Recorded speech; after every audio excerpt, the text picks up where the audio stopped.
We're all about over-promising and over-delivering. So we put together a field guide for you all to take home with you. It's got a set of coaching questions that'll help you map out a lot of the key initiatives that we're kind of going over here with you today on your own.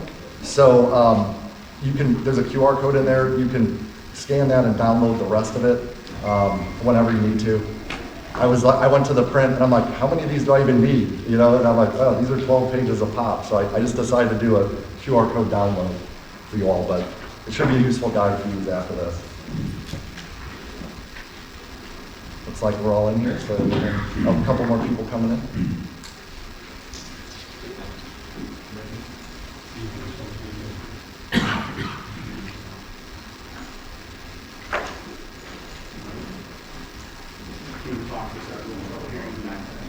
Okay.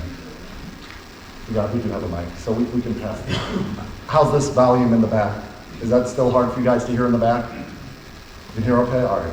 I will enunciate. I'll let Melanie use the mic. So yes, she does enough yelling. That's how we got the culture to where it is. All right.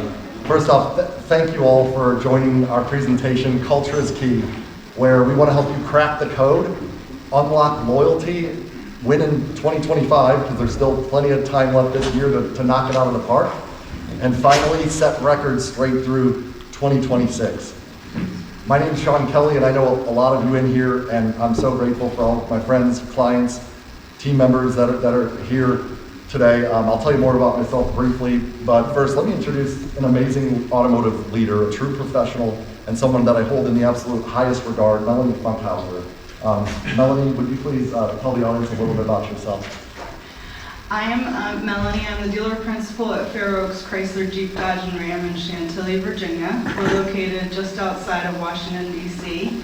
I've been in the car business now about 30 years.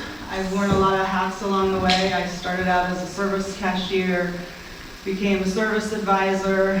I've held most roles in the sales departments, a lot of positions in the office. I was our service manager for a time when times were tough. I was GM for quite some time. The only position I haven't held is one in the parts department, and my parts managers think about that as pretty good job security for them. So we're a single point store with around 100 employees. We have 28 service bays that includes a dedicated shop for commercial vehicles.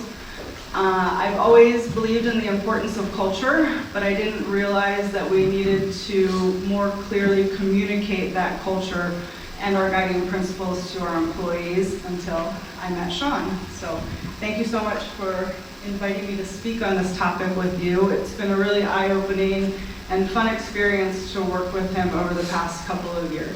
Well, thank you, Melanie.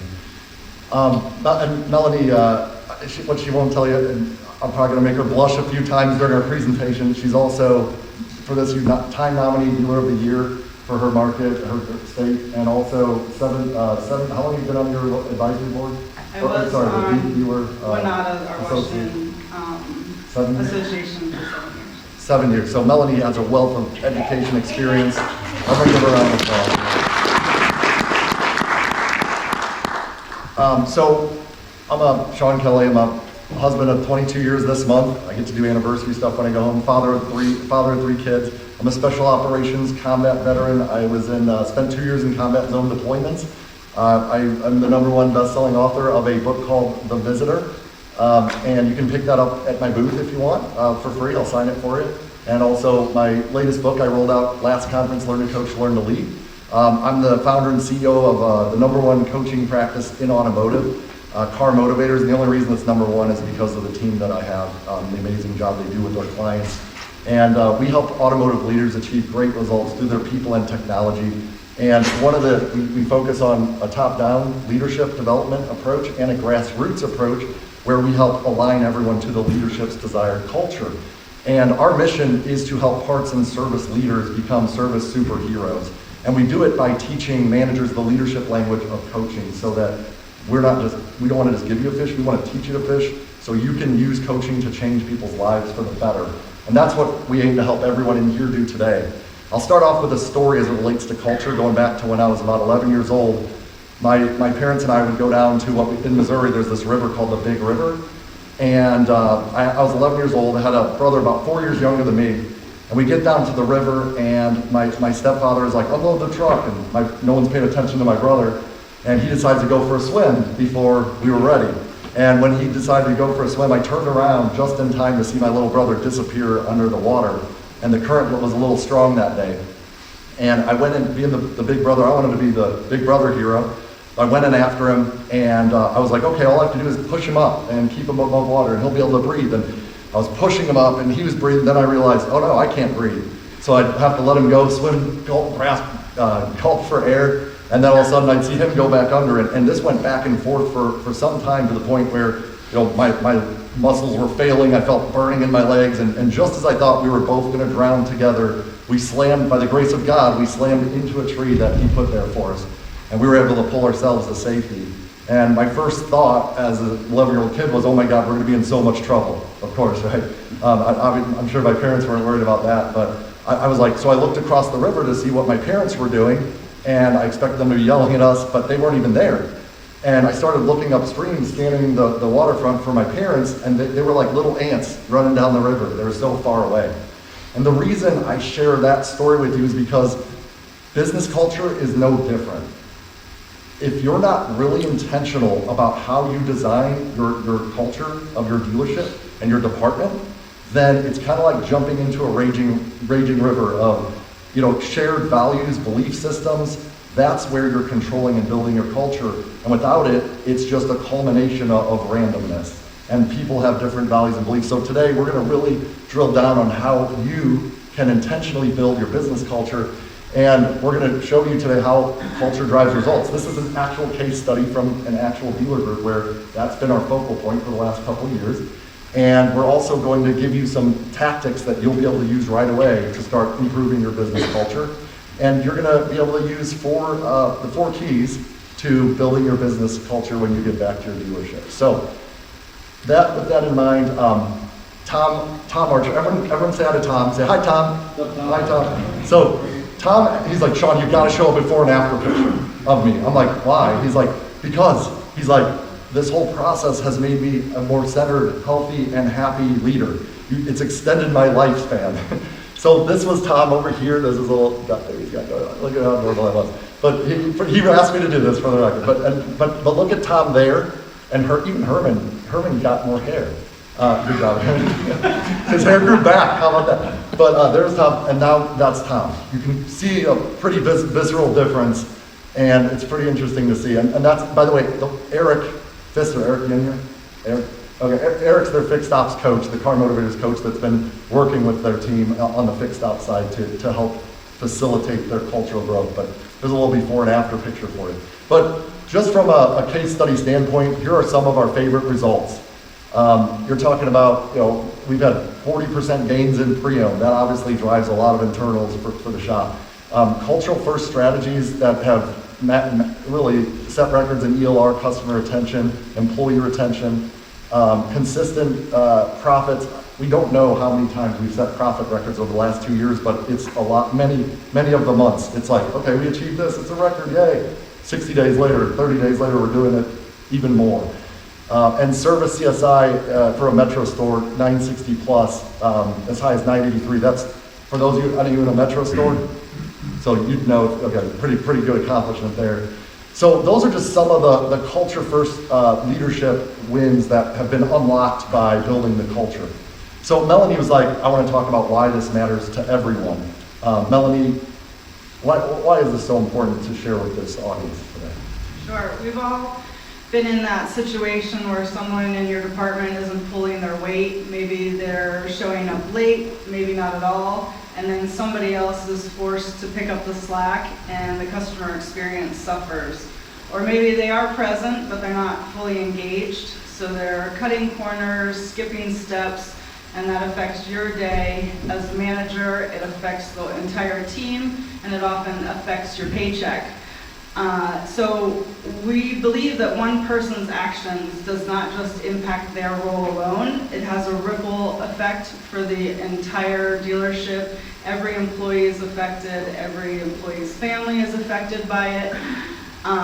That's why culture matters, and it matters from the receptionist and the lot porter, service advisor, technician. Everybody has a role in that, and every person's input affects the entire team. So what we learned was we needed to share this openly with our employees. It's now written down, it's talked about, it's part of our onboarding.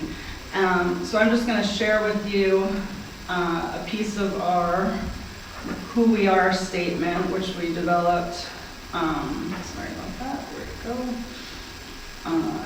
That we developed when we did our vision, and this kind of encapsulates what we're teaching our employees, our existing employees, and then the ones when they're onboarded.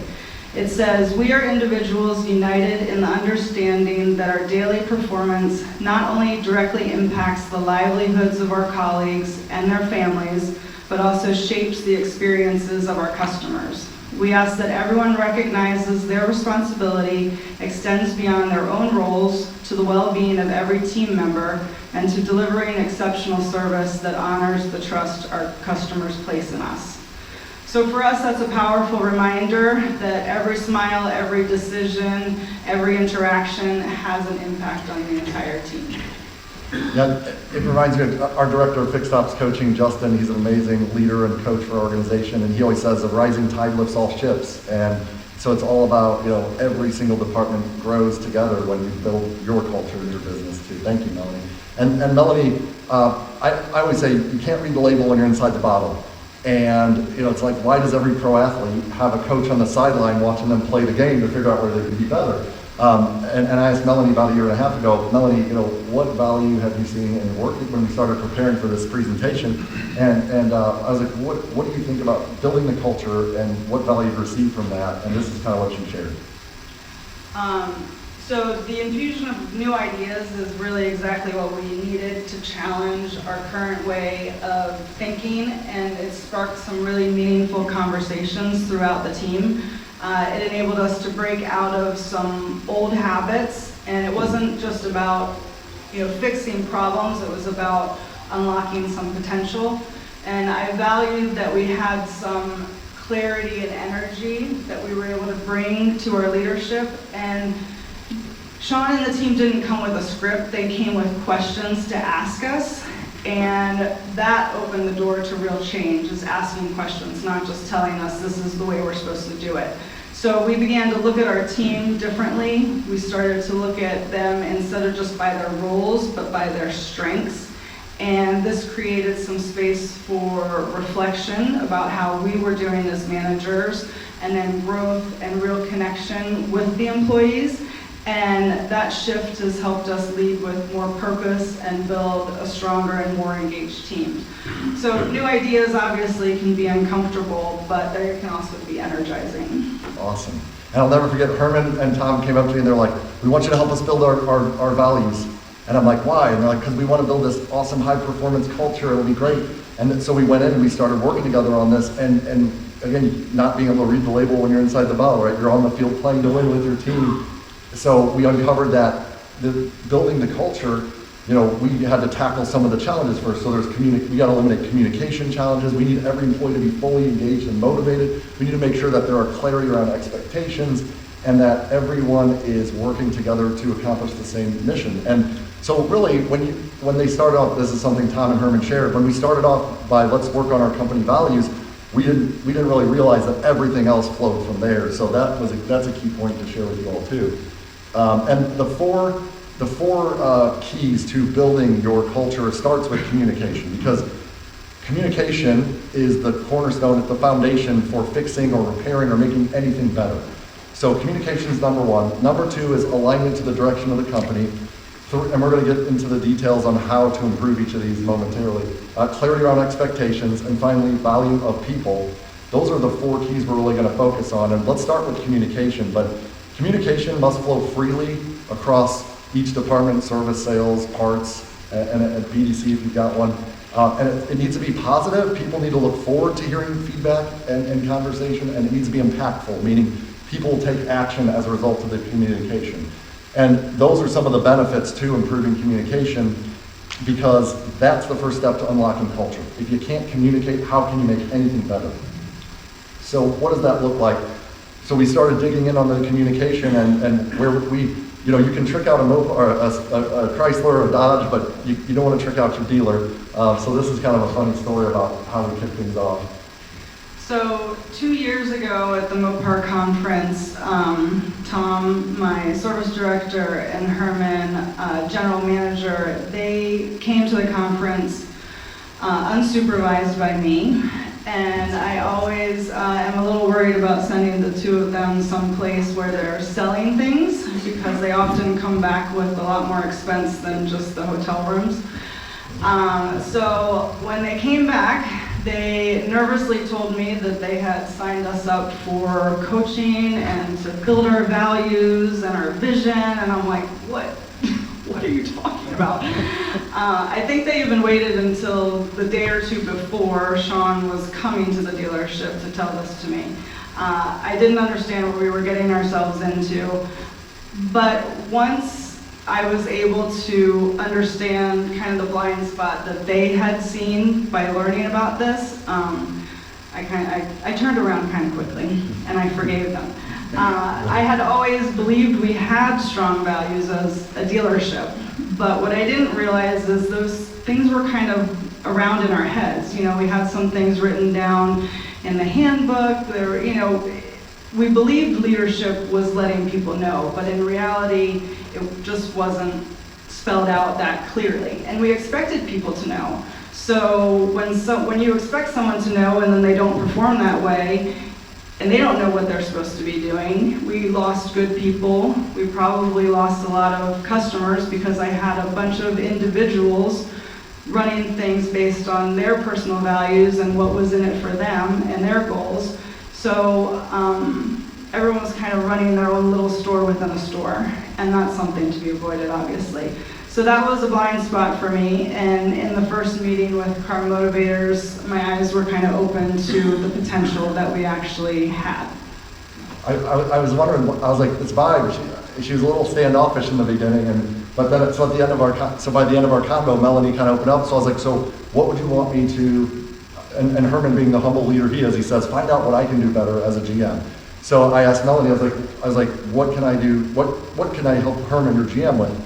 And she says, well, she goes, now that I've experienced a little coaching, I'm glad you're here. She's like, so this is gonna be cool. She's like, the first thing, if you could help Herman communicate better with me, that'd be awesome. And she's like, I want to be able to, I want to trust him, and I want to know that he's bouncing ideas off me so we can work together. And so I sat down with Herman, and we had a great coaching convo about this. Before I tell you the second half of the story, I want to bring up, this is one of my favorite tools I have in my tool belt that I want to give you all for improving communication. So it's called the Johari's window. Basically, information that is known by self and others, so let's say you and your team, or you and your GM, or you and your dealer. If it's known by self and others, it's in the arena, and now we can do something about it. We can solve problems and issues. And then there's information that's known by others but not self, and those are blind spots for us. Blind spots can be minor, it can be fairly insignificant, maybe you just do something to annoy someone and they haven't told you yet. Or it could be career damaging. You might be doing something or not doing something that's holding your success back from a business standpoint or a career standpoint. And we need people to make us aware. We need our people and our owners and our GMs and our coworkers to be our blind spot detectors.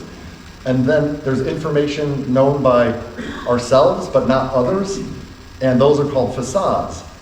So, and then finally there's information not known by ourselves and not known by others, those are the unknowns. We need information to be put in the arena so the arena can grow and we can solve for business challenges and issues. But there's 3 reasons why people don't put blind spots or facades in the arena. So Herman and Tom had a facade, just to use an example. They wanted to hire coaching and build a vision and values, but they were hesitant to fully explain to Melanie what was going on and why. How many of you have felt nervous by, maybe you've been avoided putting something in your dealer's arena or asking for something because, okay, so we all have, right? That's a natural human's tendency. So what are the reasons why they wouldn't? Why wouldn't someone put a blind spot in your arena? Anyone guess? Rejection. Okay, yeah, that's right. Fear of anything negative is the first reason why someone won't put your blind spot in the arena. If it wasn't fear, why else wouldn't someone tell you about their blind spot? No value in it. Why should I tell them that they're not going to change? Or why do I want to help them? If they resent you because you've been treating them the wrong way or something, then we as humans, we try to destroy what we resent. So it's really important that we're able to address the molehills before they become mountains of resentment. So the second is there's no value in it, like I said. And then the third is don't know how. And by the way, therein lies the solution to eliminating the blind spots and the facades for ourselves and our team is the know-how. So I want to pose all of you this question real quick. If you had a blind spot, something that was holding your success back, would you want that put into the arena so that way you could do something about it? Raise your hand if absolutely you do. Okay, every single person in the room raised their hand. Except for you. You said you don't want your blind spots? I'm kidding, I'm just joking. He did say it. So everyone wants their blind spots in the arena. So then the question is, how should we do it? So in your field guide there, it asks a question. How should someone bring your blind spots to your attention in a way that you would see as positive rather than negative? Go ahead and take 10 seconds and write that down. How would you want one of your coworkers or your dealer or your coach or whoever, how would you want someone to put your blind spot in the arena so that you would see it as positive and supportive rather than negative? Go ahead and answer that question.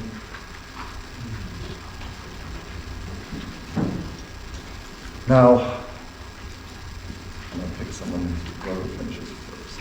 Whoever locks eyes with me first. Everyone's like looking down. I don't want to be called. No. Okay. Sean, I'll use you just because you have the coolest name in the room other than myself. Sean, what are your, if you had a blind spot, how should your people or your dealer or your GM, Jeremiah, here bring it to your attention? Well, something unique about us is just we've worked together for so long, so we're very open with each other to put our heads together to tackle something. What about one of your, let's say you have a new team member, how would you want them to put your blind spot in the arena? In a way that you wouldn't be like, this new person's attacking me, let's go. What do you put on it? Biggest thing is just knowing that they can come talk to you about anything right out of the gate. And do you prefer that in a one-on-one or open in the group? One-on-one at first. Prefer one-on-one, okay, that's fine. By the way, there's no bad rules of engagement. There are some weird ones sometimes, but no bad ones. Did anyone have something different than one-on-one? Go and say, just tell me right away. I think mine's right there with it. Depending on the nature of the blind spot, if it's personal, like something that doesn't want to agree with it, we probably have to go to work. Okay. Because now it starts to turn each other, and now we're right on it. But if it's something that's a blind spot that maybe the leader doesn't know, but everybody, if it's a functionality situation, then maybe you have a weekly tech meeting. So process stuff, functionality stuff publicly, but relationships, personal stuff separately. Does anyone have something different than that? I've heard, don't wait. If you wait to tell me about my blind spot, I'm gonna be really mad at you. I've heard, just tell me openly. I heard someone say, you gotta yell at me about my blind spots or I won't change. I'm like, again, there's weird ones. Point is, if you ask 100 different employees on your team, how do you want your blind spots put in the arena? How many different answers do you think you get? And a lot of times we try to manage or lead in our own image where we use our blind spots to everyone else. And as a result, how many people are we alienating? And that's tricky to do, to be mindful of every person on your team and their blind spots. So the opportunity there is share your rules of engagement. Let your team know, I want to know about my blind spots. I want you to tell me, and here's how. And if you do that, and Justin had a situation where there was a shop that was about to, a CJDR store in St. Louis was about to lose half their technicians, were literally about to walk out because of the way the service director was treating the team. And he had a facade, something personal was going on in his personal life and it was causing him to shut down and the team didn't know it. So he put that facade in the arena and how many techs ended up leaving his dealership? None. They all stayed and even rallied around helping him through his issue. So it's really important. So what are your rules of engagement? Share those with your team and then find out each of theirs. And if you do that, it will open the channels of communication and make things so much easier. And you can address things while they're small. Melanie, what's different nowadays? What's different about the way you, Herman, and Tom communicate? Well, we've built a much stronger level of trust, and we've now agreed that we are better when we make decisions together rather than trying to kind of sneak it through. So I don't necessarily feel the need to micromanage as much because I don't think there are things happening without me knowing, big things, of course. They know that they can come to me and trust that I will listen now because they understand the way I want to be presented with things. I need a lot of information. I'm going to ask a lot of questions. It doesn't mean I'm criticizing what you're bringing to me, but there's just things that I need to understand before we go through with the decision. So it's really made things able to communicate more openly and productively. And sometimes we disagree. I'm not going to agree with every crazy idea Herman comes to me with, because there's a lot of them. But we can have a thoughtful conversation and then a lot of times end up developing a new plan that works for both of us. So, and part of it is because I understand, we all understand that we have the same vision and that we're working towards the same goal. So knowing that we're there together on this road and we know where this road is leading, we can really work together and communicate a whole lot better. That's awesome. And Herman's going to be a full-on business partner with Melanie. They're aiming to add another Stellantis dealership at some point or another rooftop. And I asked Herman, I was like, how important is that open communication and trust when you want to bring an initiative to the table? And he's like, it's critical if I'm going to be a partner with Melanie. And then I was like, how much do you trust Melanie's ability, competence, and understanding and ability to listen to you? And he's like, she's a business genius. She's brilliant, I think is what he said to me. I trust her. She's well-educated. She knows the car business through and through. So I was like, so what are you missing out on by not bringing ideas to her first? And he's like, oh man, I'm missing out on probably great advice. And so then from then on, it's been great to see how they work together and communicate. But every one of these little things requires a one-on-one coaching conversation in a lot of cases. It's not something you can tackle in a large group meeting. You see what I'm saying? And all of those little things are things that if we as leaders address individually can change the game for you.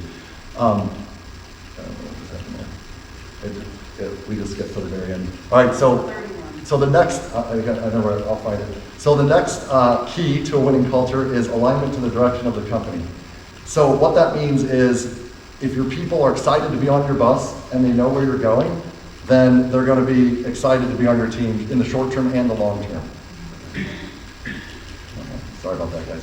So alignment to the direction of the company gets everyone excited, pulling in the same direction. It also transforms your vision into action and results. So aligning your team to a vision and unified values unlocks unified progress. We're all working together to accomplish the same thing. So most people come to work and they start doing activities, and what, if you heard the saying, whatever we do for 21 days becomes a habit, that's right. And our habits take us to our results, and our results take us to our destination. You get the same results, there's your destination. Leaders that are willing to stretch their comfort zones do the opposite. And about 3%, I'd say, of leaders in general work backwards. They start with the vision with the end in mind. They say, this is where we want to end up. And then they create goals around those things. And then they decide which habits will make sure that the vision's achieved and the goals are achieved. And then, what activities do we need to begin doing? And if you do it backwards, your day-to-day routine will change tremendously. So, Melanie, do you want to kind of explain, this is like the finished vision. Do you want to explain what this is? Sure. So this is the vision we created, and then we blew it up to full size. I guess the video's not playing, but that's okay. So over 2 days, we brought our management team and employees together to actually build our vision and values. And we asked everyone was involved. We asked them all questions. What are we doing well? What are our values? What's our purpose? This is showing, is that playing? Yeah. Our who we are statement, and these are our values that we came up for. So these are now sitting in our conference room. And these are the things we all came up together with the values, and then we have the behaviors that support the values.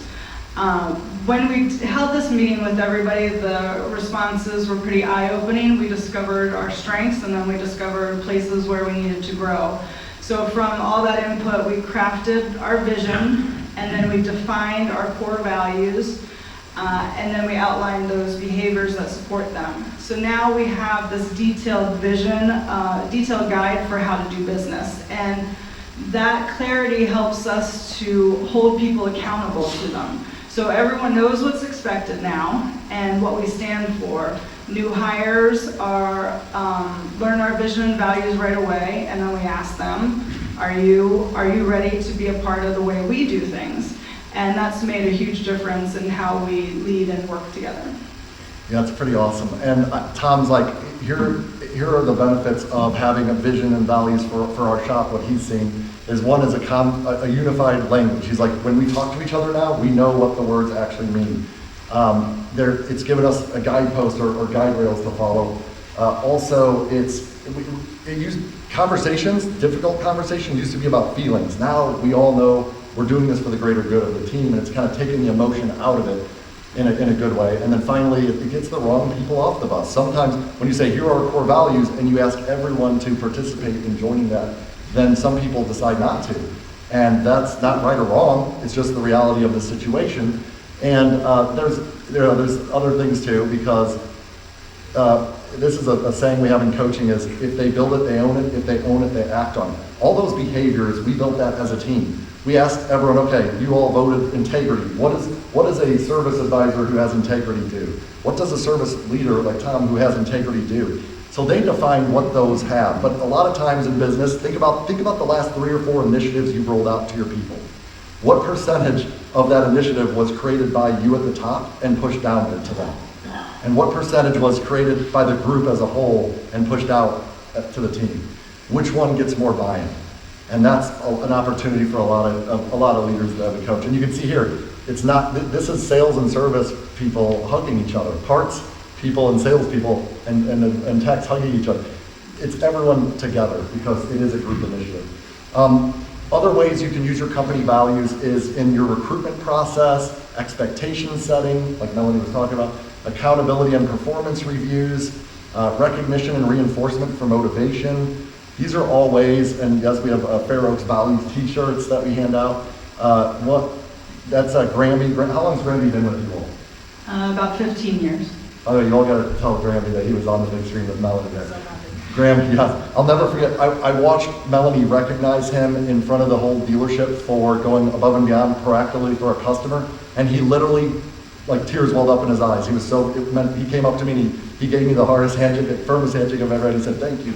And it meant so much to him. And you know, recognizing for your values and the behaviors will recreate them and duplicate them. This is Emily. Emily is a service BDC manager for them. When we started coaching, they didn't have a service BDC. But we realized pretty quick, you know, when you start building your culture and you have a vision, you know where you want to go, you figure out who's in, who's out, and who's missing from your team. We realized we probably need someone to help with the calls and make things happen. So Emily had just left, she worked for one of the Nick Saban stores, a Dream Motor Group. They are all about vision, values, culture. And she had applied at 4 dealerships, and she was so set. She got married, left, had to move, and that's why she left her dealership. So she applied at 4 stores, and she was like, this is what she told us after we hired her. She's like, I'm never gonna find another dealership that has a culture like I came from. But of the 4 stores she interviewed at, guess where she decided to work? Fair Oaks. And she said it's because they had a vision, values, they knew where they wanted to go. So culture, building the right culture, attracts the right people and also repels the wrong ones. Because if you're thinking about that, if you had your defined company values, how could you vet for those as you're deciding who you're going to bring onto your bus? What questions could you ask, or how could you vet for those values as you're going through? And this is another page in your job aid. I give you a series of coaching questions to kind of help you figure out how to come up with your values, but also how to use them in things like your recruitment process and your recognition. Just out of curiosity, how many of you have a dealership that already has company values defined right now? Okay, so it's about a third of the room or so. That's usually what I see. And then of those that have the company values defined, how many of you all consistently use them in these sort of ways? Okay, a little bit, about half of those. Okay, so you can see the opportunity here for growth.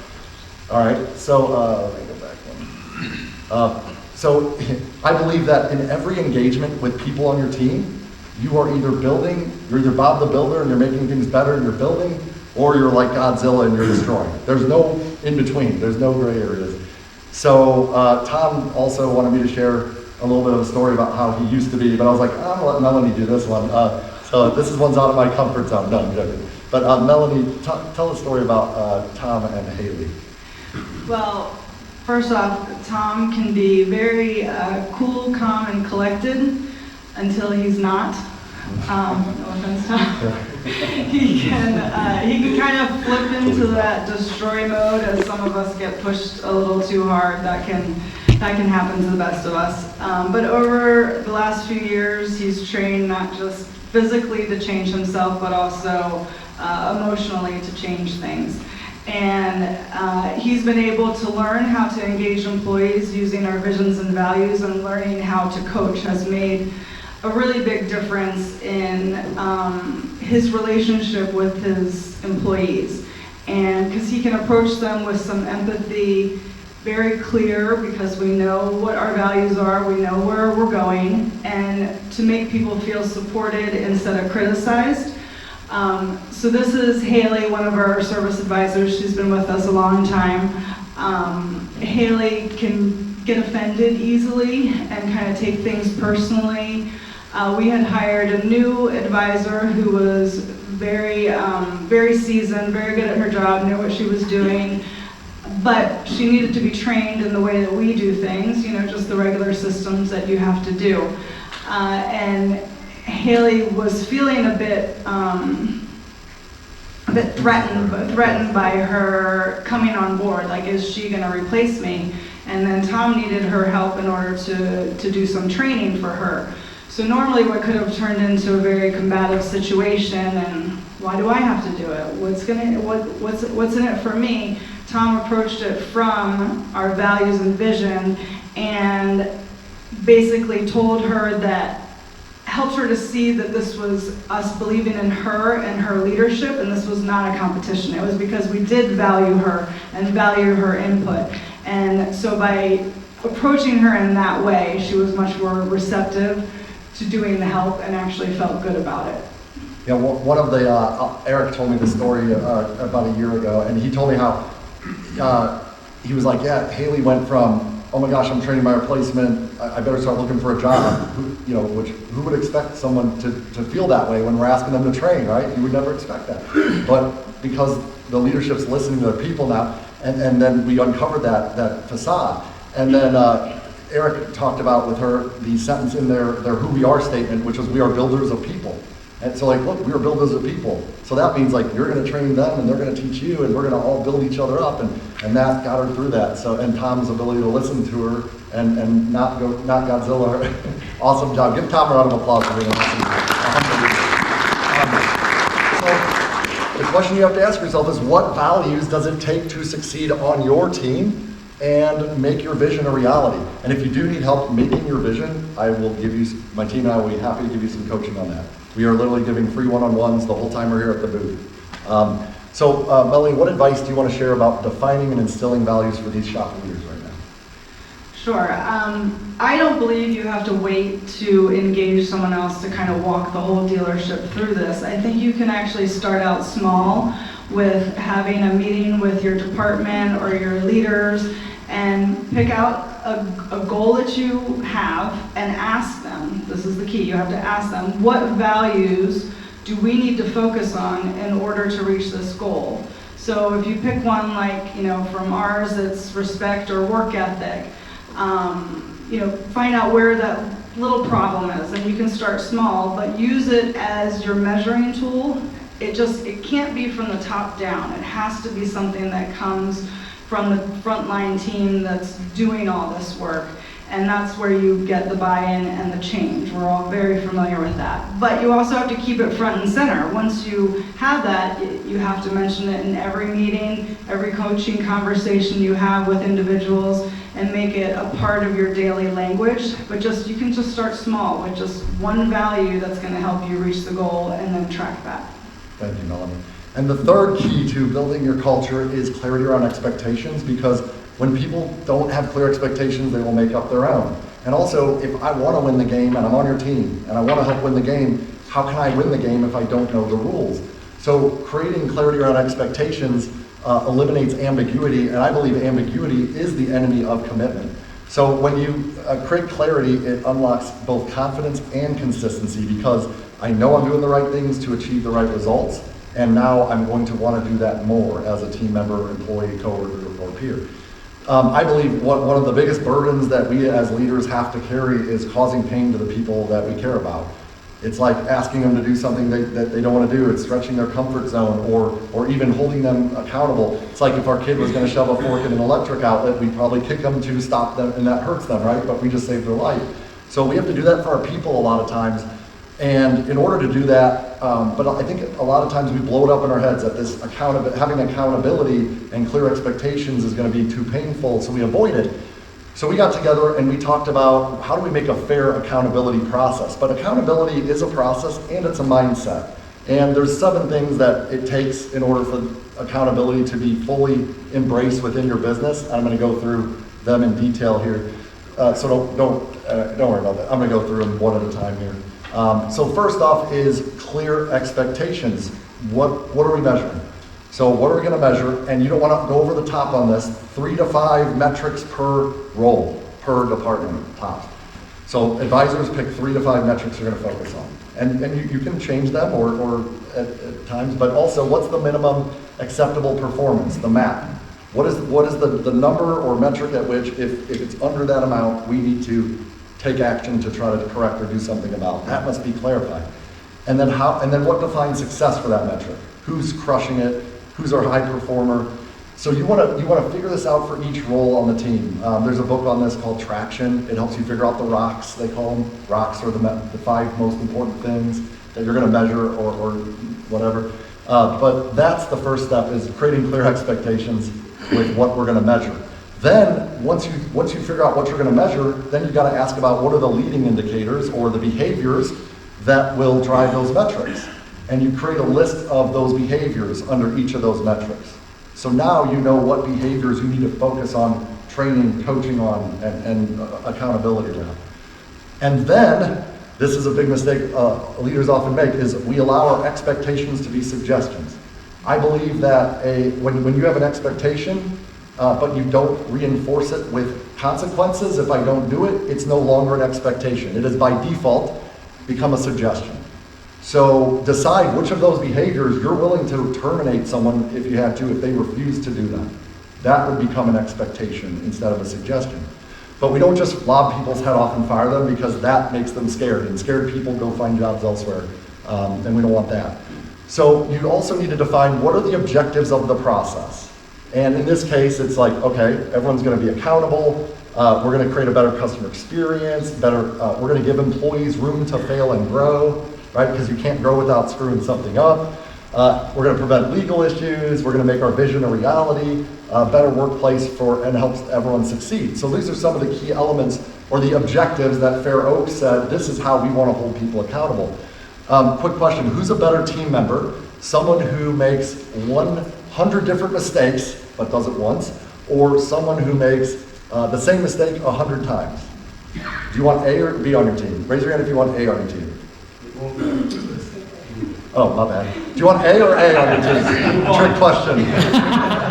That's how I do my Army psychological operations on you. No, I'm joking. So we all know we truly want A. So the employee that makes the same mistake 100 times is staying the same. They're not learning from them. An employee that's making 100 different mistakes once is learning and growing and changing. So it's our job as leaders to usher this along. So the first time they mess up, we don't have to yell, we don't have to get mad, we don't have to lob their head off. We just need a way to systemize sorry man, there's a crazy lag on switching things on this computer. But we just need to systemize that and have a log for it, so you're tracking it. You also want escalating consequences. And we're not going to read all these, but step 1 is very, it's documented, but it's easy going. Step 6 here for Fair Oaks is all the way up to termination, and there's some things in between. But you want escalating consequences as they're progressing, not making different mistakes, the same one over and over that they're not learning from. And then coaching, your accountability combos don't have to be negative. In this case, we created this measure mistake sheet. It's like a coaching job aid to ensure managers have a good guide rail for how to hold people accountable. It's a set of accountability coaching questions, and notice they're tied right to their core values at Fair Oaks as well. And Melanie, and then the last step in the process is what I call one of the 4 types of coaching, turnaround coaching, where you help an underperformer succeed on your team. And this is one of the pages in the field guide, has a set of this job aid and a set of coaching questions to help you create your turnaround coaching process. It's kind of like the last step before you're going to let someone go. You have to ask yourself this question, for me to sleep at night and do my due diligence as a leader to give this person the opportunity to succeed on my team, what do I need to give them before I let them go? And that's how you kind of map out your turnaround coaching process. So how will you, this is a coaching question for all of you, is how will you hold your people responsible with escalating consequences? And what does that look like? Melanie, how has the defined accountability process impacted your dealership success? Sure, it's been a great game changer. So we developed that together, and managers can pick, depending on the severity of the infraction, where they kind of start on those steps that you saw. But the clear values we have make it obvious when someone has stepped outside of them, and we can turn that into a teachable moment. So one of our core values is work ethic. So if someone's late, we track it. Let's say they've been late 3 times in a couple weeks and you're really frustrated with it, but you've tracked it. If you're not tracking it, let's say 3 months down the road, they show up late again, but in your mind, you're saying they're late all the time. But at what point do we kind of give them a little bit of forgiveness and try to work with them and not come down so hard on them? So it gives us more of a full picture on mistakes, and we're dealing with facts, and we have a fair and consistent way to treat every employee in those steps. So we can also recognize when an employee has improved. So if 3 months ago they were late 3 times in a matter of 2 weeks, are we even telling them, great job, thank you for getting here on time, I really appreciate the efforts you've been making. And then when they slip up again, you can go back to them and have a conversation with them as, what's going on, why are we falling back into old habits, what can I do to help you? So all of this stuff is about retention, which we know in our business is so crucial, especially in the service lane and with our technicians. And so combined with that mental mistakes worksheet, we can actually correct the behavior, and then people learn to course correct a little earlier. So it's not punishment, it's more of an awareness. Thank you, Melanie. So that accountability, that clarity on expectations is key. And the last key is value of people. And there's 2 halves to the value of people coin. For one, when people feel valued, they'll stay. And the other half is when you raise the value of your people by investing in them and making them better, then they'll profit. And obviously, we believe at Car Motivators, when every person on the team is worth more to you, they're worth more to your business, and they're going to stay on your team longer, be happier longer. So make people feel valued so they stay, and then make them so valuable they profit. And this is the 4th key of a winning culture. And we've only got 4 minutes left, so we're going to go a little quick, but it starts with onboarding. When you bring someone into your business, what are your objectives? I can't tell you how many times a manager says, well, we throw them against the wall and hope they stick. And that is, there's a better way to do it. So onboarding is the foundation for making sure someone succeeds. And you can, we've built onboarding processes for salespeople, advisors, but they can be done pretty quick, right, Melanie? Yeah, I'll be real quick. You could do this with just, think about one position at your dealership that you're hiring for next. What do you need to happen that first day? I'm not talking about the HR stuff. I'm talking about them getting ready to do their job in your department, and have it written down. And just go through the steps that they need to know, who's going to mentor them, have all these things in place, and just jot down your notes, type it into ChatGPT. You'll have the answers for you in a really nice way to present it to everybody, that afternoon. But just don't delay doing it. You can start very small, because it's a very daunting task to come up with the whole onboarding process for every single position in your department. So just start small and build on it. There we go. And once they're onboarded, they know where the copy paper is and the bathrooms are. Now we can train them. And then once we've trained them, then we can coach them. So if a lot of people, when I ask, what's the difference between training and coaching? They're like, it's the same thing. I'm like, let's coach on that. So training's like having a shiny car in your driveway. Coaching's like having the fuel that makes it go. Melanie's team, Fair Oaks, was a high-performing dealership already, right? They've been trained well. They have been well trained. Now it's time for coaching. So coaching helps implement the training that they've had over the years. And training answers the question, can they do it? Coaching answers the question, what's stopping them from doing it? Like they know how. Well, I don't understand. Will they do it? And finally, where else can they grow? And when you layer in your accountability process now, do they need to do it? And these things all work together in tandem.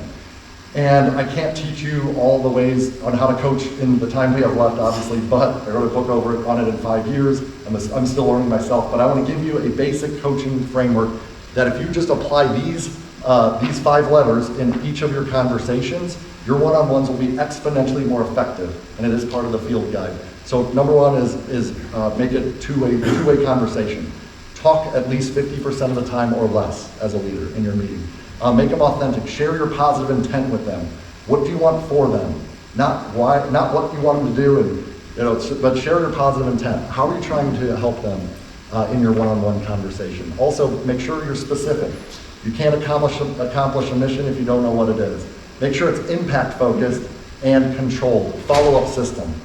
Every commitment that they make during a coaching conversation should be checked in, followed up with, to make sure that you're coaching them through those challenges that arise when people try something new.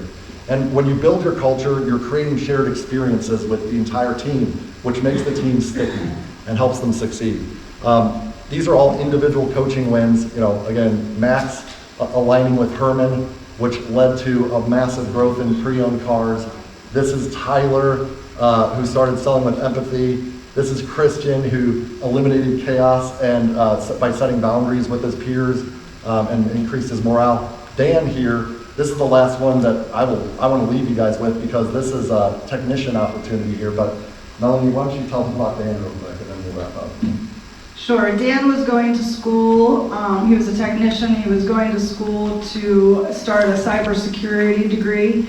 And with some aspirational coaching, the managers were able to then show him what his potential was at staying as a technician.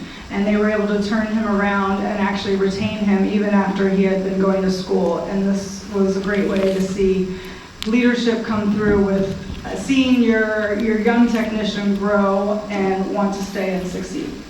So when have you arrived? The journey to the top never ends, my friends. Everyone, I thank you so much for your time. Please give Melanie a round of applause. Give yourself a round of applause. And stop trying to fix symptoms of your challenges with temporary patches. Switch to building your culture, because that's going to fix everything from the top down. Thank you guys. Come see us at our booth.